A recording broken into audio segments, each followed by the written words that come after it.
कई बार भगवान हमारे रिश्ते खुद तोड़ देता है ताकि कोई हमारी जिंदगी खराब ना कर सके। दुनिया में सबसे खुश वही लोग हैं जो ये जान चुके हैं कि दूसरों से किसी भी तरह की उम्मीद करना बेकार है। जिंदगी में थोड़ा दुख भी जरूरी है, हमेशा सुख ही मिलता रहेगा तो आप कभी जिंदगी में आगे नहीं बढ़ पाओगे। ये गलत सोच है इंसानों की कि एक अकेला इंसान क्या कर सकता है। पर देखो जरा उस सूरज को जो अकेला ही सारी दुनिया को रोशन करता है।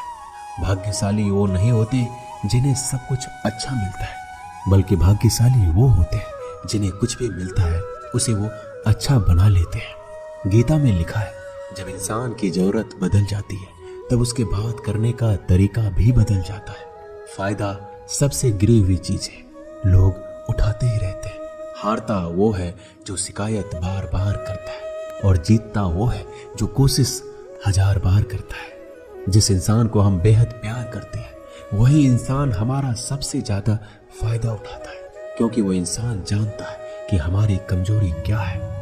इतने समझदार बनो कि किसी को माफ कर दो, लेकिन इतने बेवकूफ मत बनो कि धोखा देने वाले पर दोबारा विश्वास कर बैठो। उम्मीद मत छोड़ना, कल का दिन आज से बेहतर होगा। जिंदगी में उस लेवल तक पहुंच जाओ कि लोग आपको खोकर पछताए।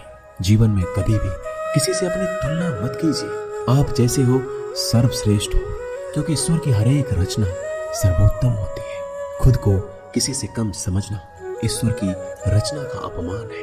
इंसान का मन ही उसका सबसे बड़ा दुश्मन और उसका सबसे बड़ा दोस्त होता है। यदि मन आपसे जीतता है तो आपका दुश्मन बन जाता है, और यदि आप मन से जीतते हो तो आपका सच्चा दोस्त बन जाता है। यदि कोई आपको नजरअंदाज करे तो बुरा मत मानना, क्योंकि लोग अक्सर अपनी हैसियत के हिसाब से चीजों को नजरअंदाज करते हैं। उन लोगों के पीछे कभी मत भागना जिन लोगों को आपकी कोई परवाह नहीं। श्री कृष्ण कहते हैं, गलती हर इंसान से होती है, लेकिन गलतियां सुधारता वही इंसान है जो दिल का साफ होता है और रिश्तों को खोना नहीं चाहता। जिंदगी का सबसे बड़ा थप्पड़ किसी से की गई उम्मीद मारती है। कभी कभी इंसान ना टूटता है ना बिखरता है, बस हार जाता है, कभी खुद से तो कभी किस्मत से तो कभी अपनों से। हर जिंदगी में खुद को समय जरूर दें, क्योंकि पहली जरूरत आप खुद हैं। याद रखना कि जरूरत से ज्यादा अच्छे बनोगे तो जरूरत से ज्यादा इस्तेमाल किए जाओगे। रिश्ते चाहे कितने भी बुरे हो उन्हें कभी मत तोड़ना, क्योंकि गंदा पानी प्यास बुझाने के काम नहीं आता, पर आग बुझाने के काम जरूर आता है। जमाना जब भी मुश्किलों में डाल देता है तो परमात्मा हजारों रास्ते निकाल ही देता है। विश्वास करने वाले से ज्यादा बेवकूफ विश्वास को तोड़ने वाला होता है, क्योंकि वह सिर्फ एक छोटे से स्वार्थ के लिए एक अच्छे इंसान को खो देता है। भलाई करते रहो पानी की तरह, बुराई खुद ही किनारे लग जाएगी कचरे की तरह। जब कोई समझे नहीं तो उसे समझाने की जरूरत ही क्या है। जब कोई माने नहीं तो उसे बताने की जरूरत ही क्या है। सच्चे दिल से किसी जरूरतमंद की मदद करके तो देखो। अगर दिल को सुकून ना मिले तो कहना, जिसे जाना है उसे जाने दो। अगर वो आज रुक भी गया तो कल चला जाएगा। इंसान को इंसान से दूर कर देने वाली सबसे पहली चीज जुबान है और दूसरी चीज पैसा है। जिन्हें सपना देखना अच्छा लगता है उनकी रात छोटी पड़ जाती है, और जिन्हें सपने पूरा करना अच्छा लगता है उनके दिन छोटे पड़ जाते हैं। किसी की आदत देखनी है तो उसे इज्जत, और किसी की अगर फितरत देखनी है तो उसे आजादी दो। हर इंसान में कोई ना कोई प्रतिभा जरूर होती है, पर लोग अक्सर इसे दूसरे जैसा बनने में नष्ट कर देते हैं। महंगे इतने भी मत बनो कि लोग तुम्हें बुला ना सके, और सस्ते इतने भी मत बनो कि लोग तुम्हें नचाते ही रहे।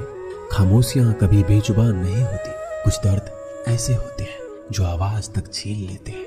आजकल के लोग आपकी एक गलती के पीछे आपकी सारी अच्छाइयां भूल जाते हैं। जितने लोगों को समझाते जाओगे उतना ही अकेलापन और भी अच्छा लगता जाएगा। खत्म हो जाएंगे वो भी रिश्ते जिनसे मिलकर लगता है कि ये उम्र भर साथ देंगे। श्री कृष्ण कहते हैं, अहंकार किसी भी चीज का हो सर्वनाश करके ही छोड़ता है। खाली वक्त में तो हर कोई बात कर लेता है। प्यार तो तब होता है जब कोई आपसे बात करने के लिए आपका अपना सारा वक्त खाली कर दे। सब कुछ ठीक करने का इंतजार करोगे तो बैठे ही रह जाओगे। आप हिम्मत करो, खुद उठो, अपनी जिंदगी में सब कुछ ठीक कर दो। लोग पहचानना ही भूल जाए इससे पहले अपनी पहचान बना लेनी चाहिए। एक बार एक राजा ने भगवान श्री कृष्ण का मंदिर बनवाया और उसमें मूर्ति की पूजा करने के लिए एक पंडित को रखा। हर रोज अपनी मंत्री से कहकर मंदिर में एक माला भिजवाता था और पंडित जी को वो माला श्री कृष्ण को चढ़ाना होता था। उसके बाद राजा जब दर्शन के लिए आता था तो पुजारी वो माला भगवान की मूर्ति के ऊपर से निकालकर राजा के गले में पहना देता। कई सालों तक ऐसा चलता रहा। पंडित जी अब बूढ़े हो चुके थे। एक दिन राजा की तबीयत खराब हो गई।